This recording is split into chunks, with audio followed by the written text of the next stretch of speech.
Y llegó el momento de la buena conversación y el debate. Abrimos en Pauta Propia la mesa de todos para hablar hoy día de infraestructura. La infraestructura pública chilena está ante un punto de inflexión, según la Cámara Chilena de la Construcción. Y ojo con estos datos, porque puede parecer un tema lejano, pero miren lo importante que es. La inversión de ese sector alcanza apenas el 56,5% del presupuesto anual ejecutado a septiembre del año 2024, afectado por demoras en permiso, falta de coordinación institucional, debilidad en planificación territorial. Son varias las causas y va a ser también razón de nuestra conversación.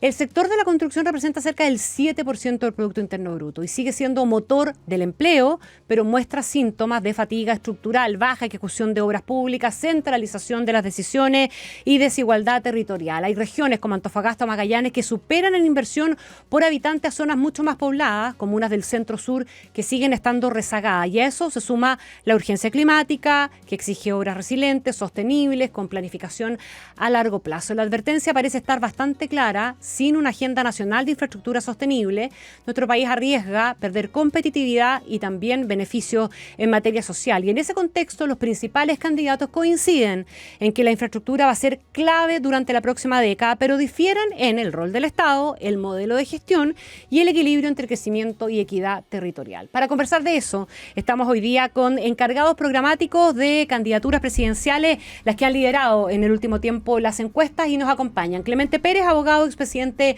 de Metro y coordinador del equipo de infraestructura de Belín Matei. ¿Cómo está, Clemente? Bienvenido. Buenas tardes. Martín Arrau, ingeniero civil, ex delegado presidencial del Biobío y encargado del programa de infraestructura de José Antonio Caz. Bienvenido, Martín. Gracias, Connie. Un saludo a todos los auditores que nos están escuchando. Especialmente en Biobío. Ahora somos Ñuble. Verdad. Y Luis Eduardo Escobar, también economista, especialista en planificación territorial, asesor del programa Janet Jara. Luis Eduardo, bienvenido. Muchas gracias, buenas tardes. Y me acompaña, tengo partner hoy día también, Luis Felipe Pinilla, presidente del Comité de Obras de Infraestructura Pública de la Cámara Chilena de la Construcción, para aportar también la mirada técnica y del sector. Muchas gracias a los cuatro por estar en la mesa de todo. Yo decía, la gente probablemente siente que es muy distante el tema de la infraestructura, pero aquí estamos hablando, tenemos un debate, por ejemplo, respecto a la realidad de las cárceles. Bueno, hablemos de infraestructura pública. Tenemos un debate respecto de conectividad en el país, hablemos de los puentes, de las carreteras. Tenemos un debate respecto de la realidad de los hospitales. De nuevo, podemos volver a hablar de infraestructura pública y así podemos hacerlo en un sinnúmero de temas que tocan muy directamente la realidad cotidiana de las personas, pero además también los grandes temas de debate a nivel nacional. Quisiera partir planteándoles si la idea de que Chile tiene una brecha de infraestructura reconocida en todos los estudios, pero hay énfasis que son distintos. Tenemos un problema de recursos, tenemos un problema de gestión, tenemos un problema de visión. Partamos con la mirada técnica, Luis Felipe. Claro, muchas gracias por la invitación, Connie. Oye, a ver, varias miradas desde la perspectiva de nuestro gremio, de la Cámara Chilena de la Construcción. Nosotros teníamos normalmente un gasto de 3,2% del PIB y hoy día estamos en un 2% del PIB. Eso es una realidad, es un problema, y en particular para el próximo año se viene un presupuesto que bajó un 17% en el Ministerio de Obras Públicas, ¿ya? Que hay distintas teorías, pero tiene una mirada y tiene una perspectiva para los que vivimos de la construcción pública que es alarmante, en cuanto a que normalmente el arrastre era 79%, 80%, que a 20% nuevas obras dentro del presupuesto. Hoy día es un 5%, que la realidad quiere decir, en términos prácticos, el próximo año no van a haber nuevos proyectos de construcción. O sea, no va a ser reactivador el presupuesto en este absolutamente lo contrario. Y por eso nosotros como gremio nos gustaría escuchar qué piensan hacer para intentar revertir esto, mejorarlo o generar alguna expectativa. Yo sumo esa pregunta a la que había planteado. La idea es si estamos frente a un problema de recursos, un problema de gestión, un problema de visión, y qué promesa entonces de campaña o qué compromiso de campaña, más bien, asumen ustedes como representantes de los candidatos para que esto se vuelva reactivador y no como está planteado inicialmente. Clemente Pérez, voy a ir así y después vamos así. Perfecto, nos preocupa la baja del 17% en obras públicas, pero este es un problema también de gestión. Hay, por ejemplo, en concesiones, COPSA ha señalado que hay 8.000 millones de dólares en proyectos adjudicados y que todavía no han partido su ejecución. 8.000 millones, o sea, son 5, casi 6 líneas de metro. Es muchísima plata. Y lo que está haciendo este presupuesto no es solamente reducir el 17% del presupuesto de obras públicas, sino que un 38%, o sea, el doble a la Dirección General de Concesiones. Porque si tú dices, yo tengo poca plata, entonces lo que puedo hacer es recurrir al sector privado, concesionar más, pero eso necesita que haya estudios, que haya proyectos, y en concesiones el recorte es aún más grande. Pero es un problema de gestión, porque, por ejemplo, el 1 de enero del 2026, o sea, en 2 meses más, termina el contrato de 3 cárceles. Nadie va a decir que la seguridad no es un tema país. Esos contratos tienen fecha de límite, fecha de expiración, el 1 de enero del 2026, hace 25 años. Y todavía no se inicia la licitación de esas 3 cárceles. Cuando precisamente la licitación es el momento que tú tienes para generar competencia, crear una ampliación en los cupos disponibles en las cárceles y sobre todo, pensamos nosotros, la candidatura de Evelyn Matei es la oportunidad de entregar y pedirle a los nuevos concesionarios mucha tecnología para que no sigamos todos recibiendo llamados por teléfono que son estafas telefónicas. Entonces, hay 4 hospitales parados con menos de un 5% de avance en Biobío. O sea, esos son temas de gestión. Entonces, estamos con un tema presupuestario, es cierto, pero además hay un problema evidente que es donde tú podrías apalancar más plata, que es por concesiones, en vez de aumentarlo, lo estás disminuyendo, es un contrasentido tremendo, y además hay problemas de gestión pura y dura, como que todavía no inicia la licitación de cárceles, que no estamos hablando de caminos secundarios, estamos hablando de un tema que es primera prioridad, con contratos que se sabe que expiran hace años, cárceles construidas hace más de 20 años, y que todavía no se inicia el proceso de renovación de las licitaciones. Es un tremendo problema de gestión. Martín Arrau. Sí, coincidir con lo que decía Clemente, en el sentido de que hay un problema de gestión brutal, agregar a esos 8.000, 10.000 millones de pesos que hay paralizados en obra adjudicada y que no inician, 10 millones de dólares, que no inician obras en concesiones. Hay obras complementarias también en concesiones que pueden significar otros 4.000 a 6.000 millones de dólares. Sobre el atraso en las licitaciones, también tengo el caso de los puertos, que hay 5 puertos que vencen licitación en 4 años más y que efectivamente ya se deberían haber iniciado algunos estudios tendientes a hacer estas cosas con tiempo y no ha sido así. Entonces, hay un problema de gestión enorme. Sobre el presupuesto, ya sabemos la reducción, pero además la deuda flotante, que vimos un reportaje que salió este fin de semana y una preocupación que nosotros hemos estado levantando. Estamos en niveles récord de financiamiento por parte del Estado, no solamente en el mercado financiero, sino que vía proveedores. Hoy día la deuda con proveedores, no solamente en viviendas, sino que también en obras públicas, es brutal. Y por tanto lo que señala la Cámara es totalmente cierto.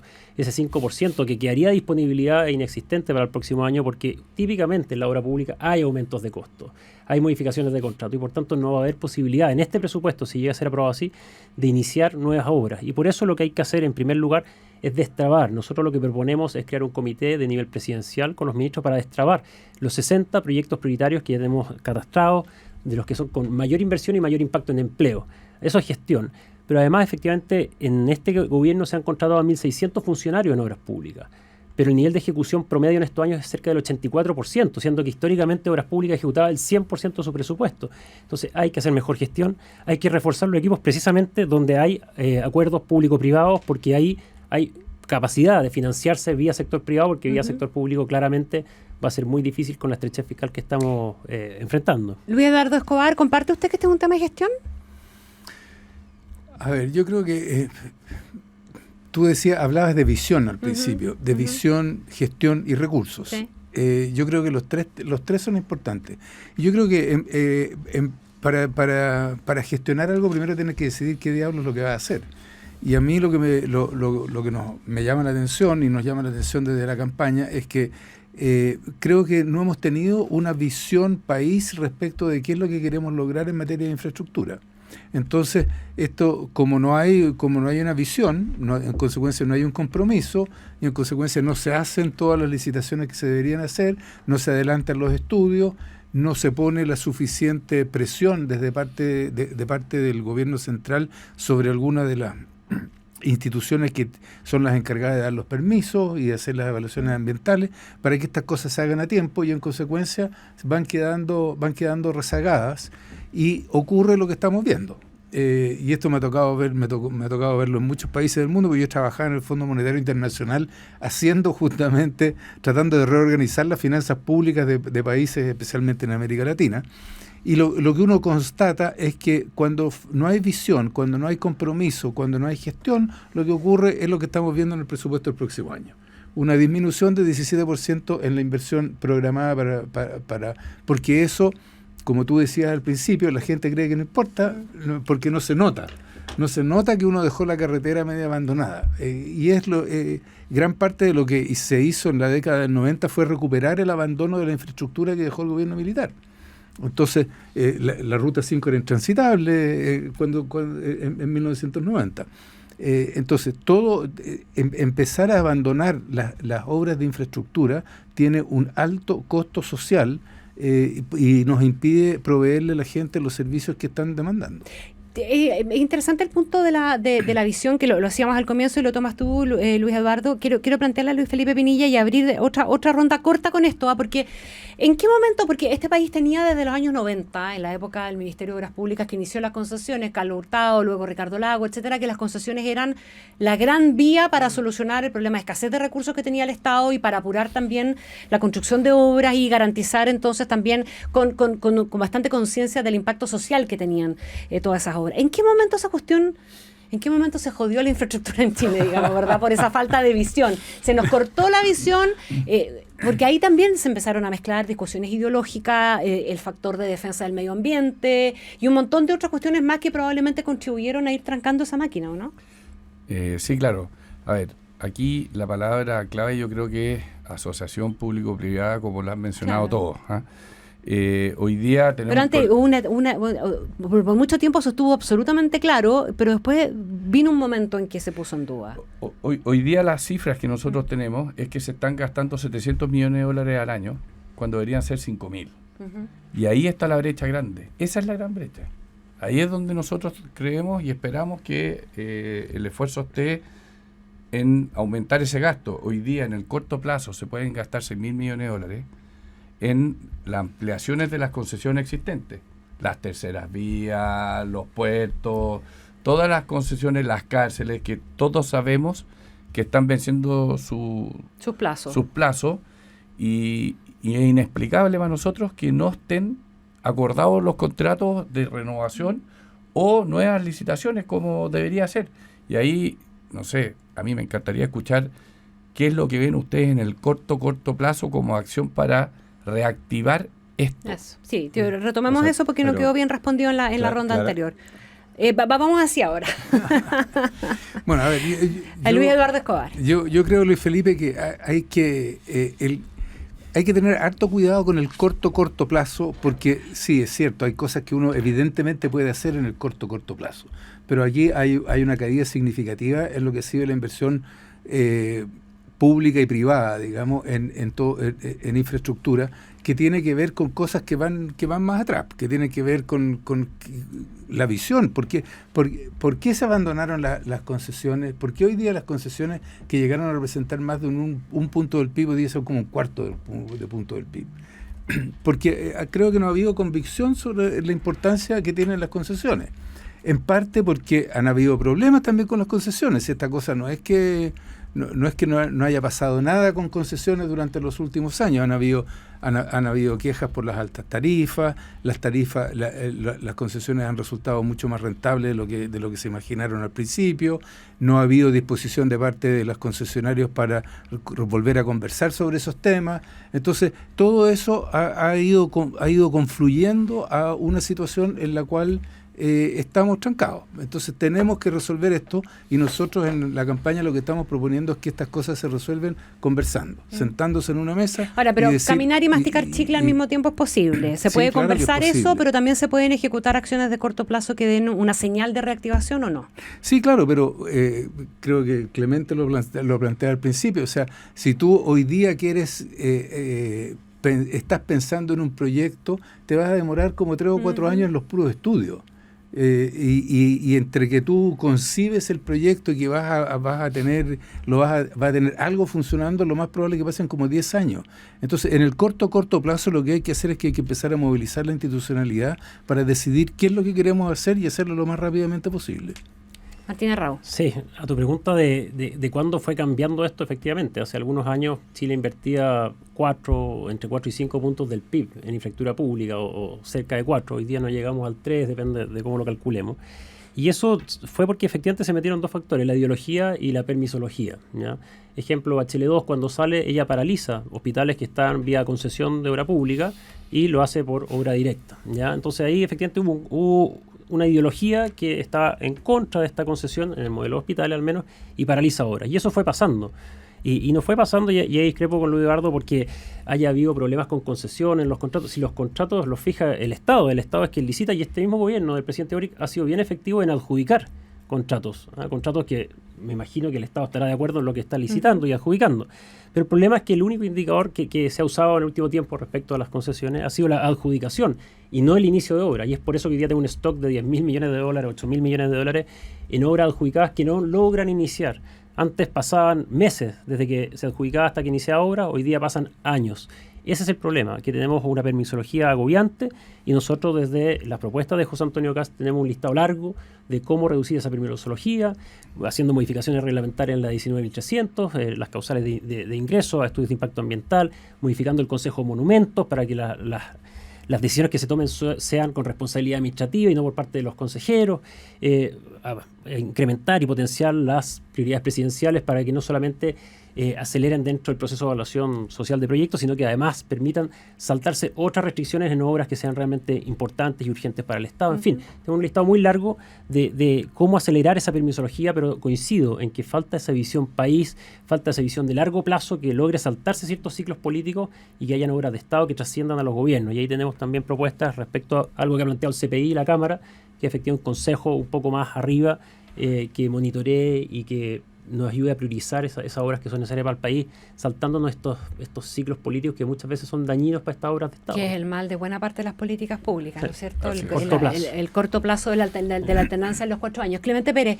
hay un libro, ya me voy a acordar cómo se llama, pero que parece que este mal no es solamente un mal nuestro, que da cuenta de que la cantidad de instituciones que participan en procesos de licitación, en infraestructura específicamente, hacen que, por ejemplo, en Estados Unidos, y ese es el tema del libro, sale más fácil no hacer las cosas que hacerlas. Este es un problema que no solamente vivimos en Chile. Digamos, cualquier modificación de un contrato de concesión lleva la firma de unos 17 abogados. Es una locura. Pero mira, nosotros por eso no del comando de Evelyn Matei, nosotros no estamos planteando ninguna mesa de trabajo como la que está planteando Luis Eduardo. La verdad es que nosotros no tenemos nada que resolver internamente. Tenemos claro lo que hay que hacer. El programa nuestro de trabajo viene de sectores de Chile Vamos y de sectores que participamos en los gobiernos de la concertación, porque la infraestructura que tenemos en Chile fue desarrollada fundamentalmente durante los gobiernos de la concertación. Cuando se jodió la infraestructura, empezó a disminuir con las primeras dudas que hubo en el gobierno de la nueva mayoría, y finalmente es en el actual gobierno donde se generan las principales inquietudes, y eso yo supongo que es algo que tiene que dar explicación, ¿no es cierto?, la candidata de continuidad. Es en este gobierno, en el primer año. Ya va. En el primer año no se realizó ningún llamado de licitación de concesiones. Porque la obra pública tradicional, que es hacer los caminos que tienen carpeta de vialidad, eso lo hacen todos los gobiernos más o menos simples, donde tú puedes hacer una diferencia en concesiones. Este gobierno tenía dudas fundamentales. De hecho, el borrador de proyecto constitucional, el artículo 388 prohibía las concesiones de cárcel. Entonces, ampliamente rechazado. Sí, solo para recordarlo. Exacto. Entonces cuando y por eso es que finalmente hubo un cambio en el Ministerio de Obras Públicas y la actual ministra sí ha estado llamando a licitaciones y eso se reconoce, por supuesto.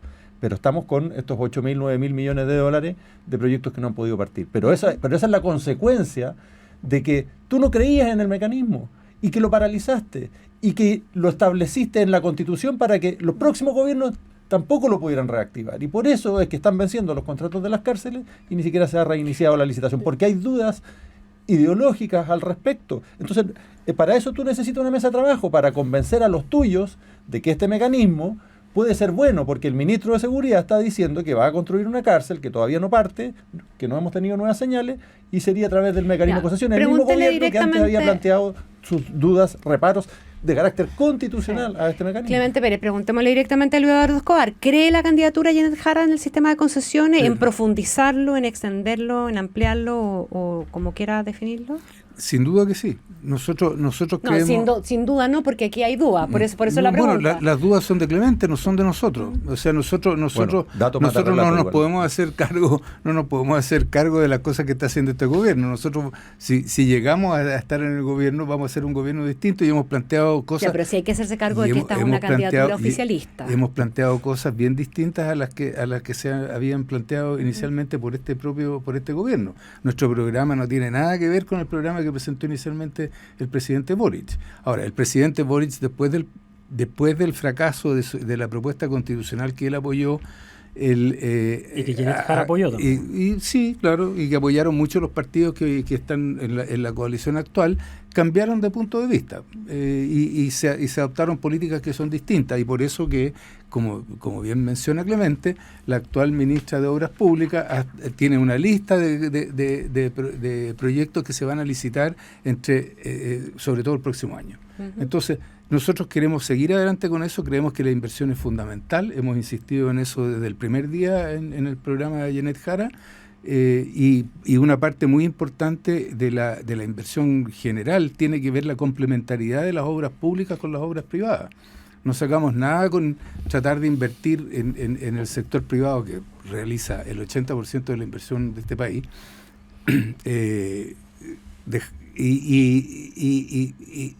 y que las obras públicas anden cada una para su santo y que no haya coordinación, que era otro de los temas que tú planteaste. Entonces de repente el gobierno aparece haciendo proyectos en Biobío, otro proyecto en Antofagasta, pero nada de eso se conjuga de una manera de sacarle el máximo provecho a las inversiones que se están haciendo. Luis Felipe Pinilla, ¿hay espacio para concesionar más cosas? Desde el mundo privado, de la alianza público-privada, ¿hay espacio para que se concesionen más cosas? Eso mismo queremos también que lo respondan ellos, pero ¿se puede abrir un debate respecto de participar en más cosas concesionables? Absolutamente. Yo ¿Cuáles, creo por que, ejemplo? a ver, es que además existe infraestructura privada que es pública, como son las sanitarias, la infraestructura en energía, las redes de telecomunicaciones. Entonces, existen distintos mecanismos. Uno son las concesiones propiamente tal y otra es la infraestructura privada para uso público. Ambas dos es lo que creemos hoy día, ante la estrechez de presupuesto, es lo que deben empujar. Y ahí yo creo que todos lo han mencionado y a mí me encantaría saber cómo ven los criterios de inversión de largo plazo, lo que el CPI siempre ha insistido. El Consejo de Política e Infraestructura. Exactamente, o planificación de infraestructura, porque es un asunto país. Esto no es un asunto de gobierno y lamentablemente los plazos, vean el puente del Chacao, lo que ha demorado, son plazos que son más allá de uno o dos gobiernos. Así que a mí me encantaría escuchar eso y sobre todo saber si es que ustedes ven, porque sabemos lo que ha pasado con las concesiones en el gobierno actual. O sea, ha sido realmente malo. Yo lo vivo en carne propia. Ya, vamos a dejar planteada la pregunta que está haciendo Luis Felipe de respecto del plan concreto de infraestructura y también si hay más cosas que ustedes creen que se pueden hacer en colaboración público-privada o a través de concesiones como estamos. Vamos a hacer un breve corte en esta mesa de todo. Saludamos a nuestros auspiciadores. FP Habitat tiene 13 planes APB pensados para quienes planifican su futuro. Plan Impulso, Plan Proyección y Plan Futuro Total. Más información en fphabitat.cl. Si te atreves a soñar, en el Loto te ayudamos a hacer lo posible. Juega Loto con todo y aprovecha 14 oportunidades para ganar. Loto, no jugamos por tus sueños. Breve pausa y volvemos con la mesa de todos.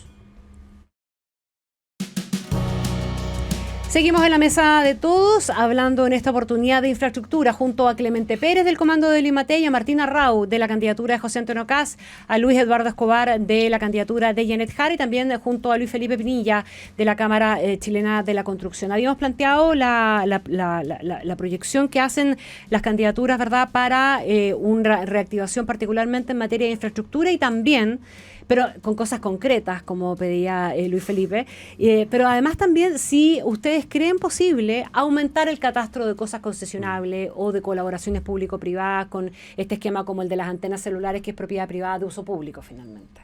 Clemente Pérez. Mira, totalmente. Nosotros tenemos en el comando de Matei una tremenda visión para recoger ese concepto. La verdad es que en el corto plazo queremos que el país vuelva a crecer a un 4% y generar 1 millón de empleos. Y la infraestructura cumple un rol fundamental en eso. Queremos un país que sea potencia en materia de energía. Hoy día ya somos potencia de energía renovable y almacenamiento, y lo que falta es infraestructura, fundamentalmente transmisión, infraestructuras compartidas como infraestructura portuaria para desarrollar hidrógeno verde, es decir, potencia en energía. Luego, esa energía barata, queremos ser potencia en materia de desalación. Tenemos 4.000 kilómetros de costa y solamente tenemos proyectos de desalación fundamentalmente asociados a la minería y un par a sanitarias. No hemos sido capaces como país de desarrollar proyectos multipropósitos para también beneficiar a regantes y a otras actividades comerciales.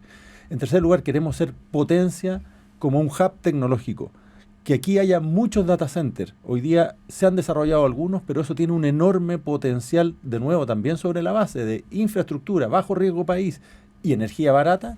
Tenemos la oportunidad de ser potencia en materia de data centers y de, en general, intercomunicación digital. Y eso requiere también infraestructura, conexión 5G, vías logísticas, ¿no es cierto?, y vías de cable y fibra submarina, en fin. Y por último, el cuarto elemento clave para este crecimiento es nuestra infraestructura exportadora, donde está todo el tema de desarrollar los puertos, San Antonio, la ampliación de los puertos que está vigente, la relicitación de los puertos que están en camino, los corredores bioceánicos, y todo eso genera el espacio para que Chile vuelva a ser potencia. Nosotros de verdad tenemos ese sueño, creemos que la infraestructura cumple un rol fundamental. Sin contar los desafíos que hoy día genera el cambio climático, que tienen que ver con un plan de embalses. ¿Puedes creer tú que hoy día no hay ningún nuevo embalse en el plan de concesiones del Ministerio de Obras Públicas? El último, el embalse Zapallar. ¿De cuánto tiempo? Y nadie pensó que podía volver a llover después. Exacto. Entonces, más todas las obras de adaptación al cambio climático. Es decir, tenemos todo un programa muy trabajado, tenemos un tremendo equipo. La mirada de distintas coaliciones que antiguamente trabajamos en distintas coaliciones, y queremos poner eso al servicio de un país que crezca y que genere más empleo. Martín Arrau, con un factor que me gustaría ver si puedes considerar, que ustedes han priorizado y priorizan en el programa, y lo has dicho acá, claramente la inversión privada, menos trabas, etcétera, pero ¿con qué garantía para regiones que eventualmente pueden ser menos, comillas, rentables? Sí. Mira, yendo a cosas concretas que nos pega acá, ejemplos, digamos. Nosotros sí creemos y estamos muy convencidos que se puede ampliar el ámbito de acción de las concesiones, ¿ya? Y en cosas concretas que tenemos desarrolladas. Uno, en sistemas de interconexión, efectivamente, de agua desalada en el norte. O sea, hay un problema de conducción por la servidumbre, por muchas otras cosas. Si bien las fuentes de uso y de generación son bastante más abordables, hay un problema de conducción e interconexión que nos permitirían llegar a nuevos usos, quizás a costos más marginales, porque hay capacidad ociosa en algunos casos. Ahí hay algo donde el mecanismo de concesiones podría cuajar bien para un nuevo uso. También, por ejemplo, en licitación de infraestructura pública en redes, por ejemplo, cuarteles de carabineros en toda una región. Podría haber un oferente interesado en reponer y mantener esa tipología estándar, o también con los SLEP, los establecimientos educacionales. La concesión de obra pública es muy eficiente, efectivamente, en la construcción y mantención de infraestructura. Se han probado cosas nuevas en hospitales, en otros países incluso se licitan los hospitales con servicios médicos, eso es algo 2.0, pero efectivamente podemos avanzar en este tipo de tipologías de construcción y mantención de infraestructura pública que llega a las regiones precisamente. Entonces, en la red primaria de salud, por ejemplo, los CEFAM, los SAR, los SECOF, que son cosas que cada municipio mantiene difícilmente porque dependen de la red municipal, también podría hacerse desde el servicio de salud vía concesiones y mantener esa red con un estándar único, porque hay un problema de estandarización también. Creemos que hay muchos nuevos ámbitos de acción donde el mecanismo de concesiones, la acción público-privada y también el financiamiento privado puede ser muy bienvenido y que daría buenos resultados con bajo riesgo. Hay otras cosas más innovadoras que nos gustaría probar, que será materia de hacer pilotos en el gobierno. Lo que sí, respecto a lo que decía Clemente, efectivamente hay un problema hídrico potente, pero sí hay que reconocer que nuestro compromiso es seguir con las obras que este gobierno está adjudicando. Adjudicó el embalse en el río Dillín, ¿no es cierto?, el embalse Zapallar. Este gobierno también ingresó al sistema de obra pública el embalse Punilla, que es un embalse muy grande, que también el próximo gobierno tendrá la misión de adjudicar, y también en la sexta región hay un par de embalses que hay que empujar. O sea, ahí no puede ser que esas obras demoren 30 años en estar adjudicadas. Falta empuje y compromiso, porque efectivamente cada vez llueve menos, es una cosa bastante innegable. Cada vez llueve más. Lástima que no hay recursos, porque el plan de CAST planea cortar 6.000 millones de dólares. Entonces, todas estas obras de riego que beneficiarían no me quite a la mucha pregunta, gente. no me quite la pregunta, pero ya. Dejémosla, porque después viene la patita de dónde sacamos todos los recursos. Pero sí algo que tenemos claro, efectivamente, que lo dijimos el otro día en el seminario, Clemente no estaba atento, parece, que es que efectivamente los recortes que nosotros contemplamos no son en cosas sociales como la PGU, que tanto se ha mentido desde otro sector, y tampoco en infraestructura pública. ¿Por qué? Porque la infraestructura pública es habilitante, es contracíclica. Lo que uno tiene que hacer cuando el país crece poco, efectivamente, es invertir en fierro y en cemento, porque eso genera impacto directo en el empleo, pero además habilita que el sector privado genere más empleo. Es por eso que es nuestra convicción de invertir más en infraestructura pública y no menos, y por eso nos duele esta rebaja presupuestaria de este gobierno, un 17% en obras públicas. Luis Eduardo Escobar. Pero si ellos quieren recortar el presupuesto en 6.000 millones de dólares, entonces ¿de qué me están hablando? Como dice Clemente. Mandrake el mago. ¿De dónde lo va a sacar? Si no es de inversión, no tienen de dónde sacarlo. Aquí tengo las cifras de empleo. ¿Se endeudarían por eso? No. Bueno, eso es parte del gasto. O sea, no se puede contar 2 veces los mismos recursos. A ver, pero mira, para nosotros, como yo decía en el programa de Janet Jara y en la propuesta que estamos haciendo al país, inversión es crucial. Una parte muy importante de la inversión tiene que ver con los acuerdos público-privados. Nosotros fuimos los primeros en incorporar a nuestro programa, a pesar de que no le gusta a mi amigo Clemente aquí, la idea de que teníamos que, tomando una vieja idea del CPI por lo demás, y de la Cámara Chilena de Construcción, pero fortaleciéndola, de que tengamos una oficina a nivel de la presidencia que proponga una visión, que proponga dónde vamos a invertir. Yo estoy de acuerdo con las propuestas que se han hecho aquí por mis dos adversarios, que tienen que ver, por ejemplo, con el tema del agua. El tema del agua, en el CPI, yo era autor de los informes de infraestructura del CPI, así que hace como 15 años atrás escribimos por primera vez, ¿sabe qué más? Tenemos un problema con los embalses. No hay primero porque los embalses que se están diseñando son demasiado grandes para la cantidad de lluvia que se prevé. Entonces tenemos estos tremendos embalses que no va a haber cómo llenarlos. Y de hecho, hoy día hay un embalse adjudicado en el Aconcagua que una empresa china le está pidiendo al gobierno que lo recorte a la mitad porque cuando ellos porque ellos no pueden rentabilizar con el agua disponible el embalse que se le está pidiendo que construyan. Entonces, desalación es un tema crítico. Y las plantas desaladoras tienen que ser multiuso porque no tiene mucho sentido meter 2 tubos enormes al mar, uno para sacar el agua salada y el otro para devolver el agua, la salmuera, y hacer 3 o 4 instalaciones de esas una al lado de la otra. Entonces lo que tenemos que hacer es cómo llegar a acuerdos para poder hacerlos multiuso. En el norte tenemos casos de mineras en que se están instalando plantas desaladoras una al lado de la otra. Entonces, eso es absurdo porque hay un límite también a los espacios físicos, a las conducciones, a las tuberías, etcétera, etcétera. Entonces, ese tipo de trabajo de coordinación, de trabajar en red, es muy importante. Ahora, por último, yo creo que hay aquí un desafío grande, enorme, porque tenemos restricciones fiscales. Es cierto que tenemos restricciones fiscales. Hemos tenido déficit fiscal todos los años, excepto por uno, los últimos 20, desde el 2013 hasta ahora, 12. Hemos tenido un déficit fiscal todos los años, salvo por el año del rebote, el año 2022. Entonces, tenemos que ponernos de acuerdo en cómo vamos a reorganizar las finanzas públicas, salvaguardando la inversión, y ahí ¿Y eso cómo se hace? El principal instrumento para salvaguardar la inversión justamente son las concesiones. Entonces, nosotros por eso es que no solo no nos oponemos a las concesiones, sino que creemos que son un instrumento fundamental para poder seguir adelante en la provisión de servicios públicos de todo tipo. Luis Felipe Pinilla, debe generar un poquitito de no sé si es angustia, impotencia o al menos preocupación. O todas. O todas. O todas juntas. Chile ha tenido, creo que son como 15 planes de infraestructura en las últimas 3 décadas, ¿no? Más o menos. Cada gobierno hace uno. Cada gobierno hace uno. Cada gobierno hace uno. Y a pesar de que existe el CPI, a pesar de que está la Cámara, a pesar de que yo siempre he dicho cuando uno va a seminario y eso y escucha las ponencias y podríamos firmar un acuerdo marco. Firmemos un acuerdo marco, estamos todos de acuerdo. Pero después es imposible ponerse de acuerdo porque ni siquiera es que el diablo esté en los detalles, porque son bastante más que solamente detalle. Entonces, ¿cómo se crea una política de Estado real, habiendo aparentemente consenso, al menos en el acuerdo marco? Porque aquí estamos todos firmando el documento a favor de las concesiones, a favor de la inversión pública, a favor de la inversión privada, etcétera. A ver, este gobierno acaba de organizar un estudio para los próximos 30 años que es muy valioso. Antes lo hizo el ministro Undurraga, ¿te acuerdas? Sí. Bueno, si van todos los ministros Ellos ni para eso, parece. Se va renovando. Por medio se hace un nuevo programa de 50 años. Esa es parte del problema. Claro que sí. Y lo que se busca es, nosotros creemos, la formación de un consejo de planificación. Sin duda.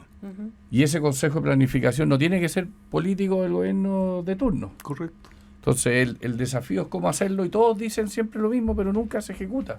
Entonces a mí me encantaría escuchar qué piensan hacer. Y también me encantaría aprovechar de hablar del Consejo de Monumento y la permisología, que yo creo que la vamos a hablar a continuación. Con dolor. Se habla de consenso, pero ojo, pucha, me da lata ser como el que está generando la discusión, pero... Dale, si estamos acostumbrados a hablar. Te conocemos hace rato. Bueno, es que porque algunas encuestas ponen a Evelyn Matei tercera, así que a lo mejor pero estamos seguros de que vamos a pasar a la segunda vuelta. Te podemos pedir asesoría después. Pero lo que quiero decir... Te pueden invitar al consejo que armen ellos. Sí, feliz. La verdad que uno siempre tiene que colaborar, pero espero que eso sea un caso hipotético. Se habla de un consenso, pero es un consenso técnico realmente, pero no sé si es un consenso real. Yo le creo a Luis Eduardo, pero no es el récord de la coalición de gobierno que él representa, no es ese récord. Hemos visto ya todo lo que hemos conversado, no vamos a volver a repetir, que las cárceles, en fin. Y también le creo a la candidatura de Kast de la importancia de la infraestructura, pero no están poniendo la plata en eso. Entonces, nosotros tres nos ponemos de acuerdo, por supuesto, pero nosotros no representamos realmente, pero no sé, yo siento, y lo he conversado mucho, nosotros estuvimos con Evelyn Matei la semana pasada en Concepción anunciando este plan de infraestructura. Estoy seguro que todo lo que nosotros hemos puesto en el plan de infraestructura, Evelyn Matei lo suscribe. Pero sí tengo dudas de que mis queridos contertulios realmente tengan respaldo de sus coaliciones por lo que he dicho, porque hay un tema de récord, de trayectoria de la coalición, no de ellos. Y de promesas por parte del candidato Kast, que tampoco es... Entonces, aquí no hay un consenso, seamos francos. Y la gente puede decir, yo quiero que me vuelvan a pitar, o yo realmente voy a apostar por, si le atribuyo importancia a este y otros temas, ser responsable con mi voto. Pero uno ya no puede seguir en pleno siglo XXI dejando a que la gente apueste con su voto. Porque eso es lo que ha ocurrido muchas veces. Elige un gobierno y después le quita el apoyo. Ya, pero estamos convencidos de que lo que nosotros necesitamos son políticas de largo plazo. Ajá. Necesitamos grandes acuerdos. La coalición que apoya a Evelyn Matei son 5 partidos. Somos capaces, porque además estamos en una posición de centro-derecha, de generar esa articulación. Porque uno puede crear un Consejo de Política de Infraestructura, un Consejo Nacional de Infraestructura, pero lo importante es que haya el respaldo político para que esas ideas se implementen, porque estamos hablando de proyectos de 8, 10, 15 años. Sí. Y eso significa grandes acuerdos políticos. Martín Arrau, ustedes proponen una agencia nacional de infraestructura. ¿Eso va en la línea de una cuestión que pueda tener continuidad y quedar blindada frente a los ciclos políticos como se está escuchando acá? Totalmente. Nosotros vemos con buen ojo el proyecto de ley que tiene el inicial, porque hoy día el Congreso ha mutado bastante y creo que hay que sustituirlo por algo sencillo, práctico, pero efectivamente con rango legal, para dar continuidad a la obra pública, a eso me refiero, sí, continuidad a esas obras de largo plazo que hemos visto. Blindada del ciclo político. Así es, un ente externo, como hoy día vemos al Consejo Fiscal Autónomo que saca la pizarra al gobierno cuando se desvía de ciertos cánones. Bueno, lo mismo en la infraestructura pública, que ayude a priorizar y a sacar a la pizarra a los gobiernos de turno cuando efectivamente toman malas decisiones, como efectivamente los presupuestos y ciertas otras cosas. Luis Eduardo, ¿también? A ver, sí.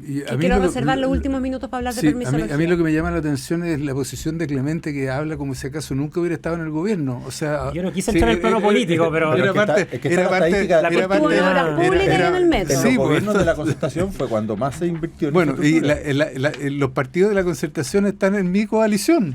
En la coalición de Janet Jara. Hay algunos que están apoyando a Matei también. Y más algunos. Sí, algunos chiquititos que se fueron para el lado equivocado. A punto de desaparecer. Pero, a ver, sí, yo estoy de acuerdo con mis contertulios en que tenemos... yo creo que técnicamente el acuerdo técnico que tenemos sobre la importancia de crear una instancia que coordine, que establezca una visión, que establezca un compromiso de largo plazo, hay que convertirlo en un compromiso político. Y eso está en nuestro programa desde el día 5 de octubre, cuando se planteó el programa el programa de Janet Jara de esta coalición de 9 partidos.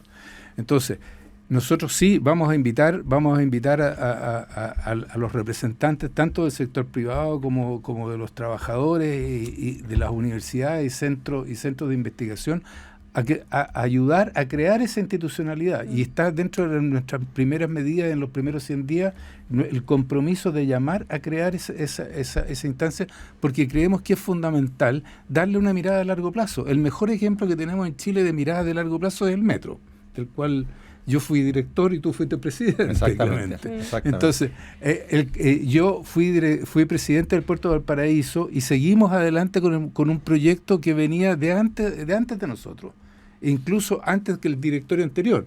Entonces, hay cosas que necesariamente, sobre todo en materia de infraestructura, que requieren continuidad. Requieren el compromiso de sacarlas adelante y requiere la convicción de que eso es necesario para el país. Luis Felipe Pinilla, permisología, que ha sido un temón, un tema que no estaba en el programa de este gobierno, reventó definitivamente y hubo un avance al menos en una de las 3 patas fundamentales de la permisología, pero quedan cuestiones pendientes bien importantes. El Consejo de Monumentos Nacionales, quedan cuestiones en materia medioambiental todavía, cambio en el sistema de evaluación de impacto ambiental y otras cosas más. ¿Cuál es el sentido de urgencia de esto y qué le pedirían ustedes como sector a las candidaturas presidenciales como una demostración de que hay ahí también una visión prioritaria? Sí. A ver, ¿qué es lo que uno esperaría? Promover la participación de los ciudadanos incumbentes en los proyectos y no digo que uno no puede involucrar a otros, pero hoy día los que frenan los proyectos son gente que no tiene nada que ver con la comunidad local, con el proyecto, con la materia. ¿Ya? También nos pasa que en particular lo que tiene que ver con el Consejo de Monumentos, al final del día lo que nosotros tenemos ahí es la necesidad de definir qué es lo que se entiende por patrimonio cultural, porque nadie lo ha definido. Hoy día es totalmente nebuloso y está manejado por un ámbito de gente que son arqueólogos y que nosotros esperamos que sea ampliado a otros, a gente del sector privado y a gente que sea técnicos de otro complemento. Nosotros ahí tenemos dolores que son terribles y ojalá puedan proponer algo distinto. Compromiso concreto y distinto porque nos quedan 3 minutos de programa. Martín Arrau. Sí, respecto a lo que se señalaba, bueno, nosotros dentro de algunos puntos tenemos aumentar los costos a los litigantes temerarios, porque pasa mucho que la judicialización hoy día termina parando proyectos financiados por ONGs o organismos que no tienen nada que ver con el proyecto y restringir las observaciones de los organismos públicos que tengan directa relación con el proyecto, porque terminan opinando organismos públicos que no tienen nada que ver, pidiendo observaciones y costos y demoras a los proyectos que hoy día nos tienen con los hospitales parados y todos los casos que ya toda la gente conoce, ¿no? Luis Eduardo, perdón. Gracias. Mira, a ver, yo creo que aquí hay algo que, en primer lugar, hay que felicitar a este gobierno. Sacaron adelante un proyecto para cambiar, alterar radicalmente la forma en que se otorgan los permisos sectoriales, que yo y nosotros en la campaña consideramos que es un gran avance.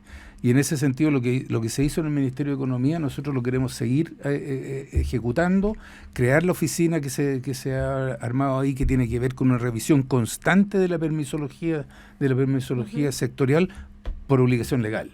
Entonces, eso debiera simplificar mucho y yo creo que ha tenido buena receptividad en el sector privado.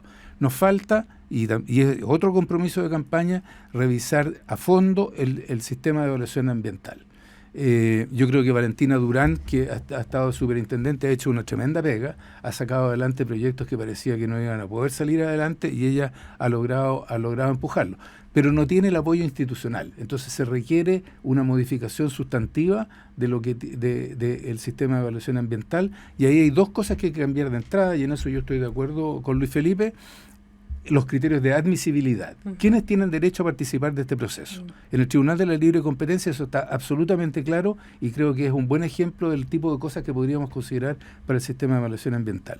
Y lo otro es que se termine la recursividad del sistema. En esto puede entrar cuando el que quiera, cuando quiera y además repetirlo todas las veces y dilatarlo todo lo que quiera porque lo puede llevar hasta la Corte Suprema todas las veces. Clemente Pérez, minuto para cerrar. El objetivo con esta es pregunta. Reducir la burocracia.